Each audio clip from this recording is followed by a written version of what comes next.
But what is the limit? So what's the limit for you to drive in a day? So if you've not had your fatigue management, so there's like an extra sort of class, if you like, you can only do 12 hours. But if you've had your fatigue management, it's up to 17 hours. What? You can drive for 17 hours?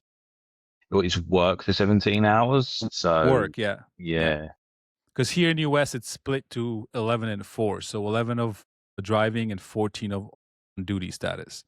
yeah, I think So, it's a similar sort of thing. Yeah. okay. So Testing it. what?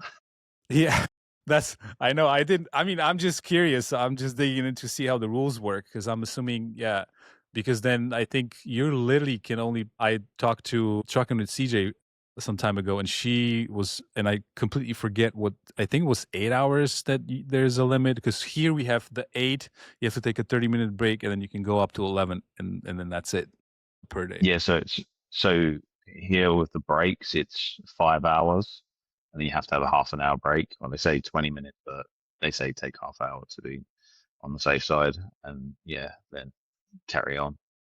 Another 5 hours, half hour break. So Okay, and so you can on a paper log.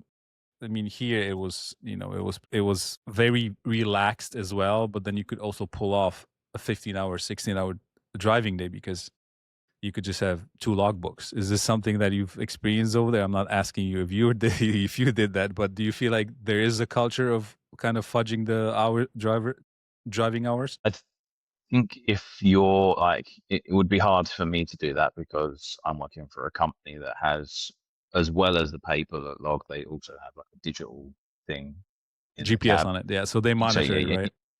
so you have to log in and you have to put your brakes down on there and everything. So it's all GPS, like it says. Yeah. If you're an owner driver, probably, yeah, there probably are ways around it, I guess. Okay.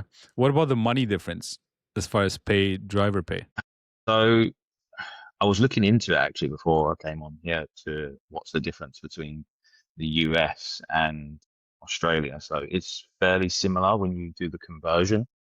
It's just we have a better base rate here in Australia, but you get more volume in the US, so you would probably earn a bit more in the US than you would in Australia, if that makes sense. Here, you're doing more miles than actual stops, if that makes sense.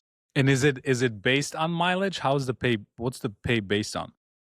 That can vary as well. Like my job is an hourly rate, but there's also subcontractors that are paid by the kilometer, so yeah, will vary.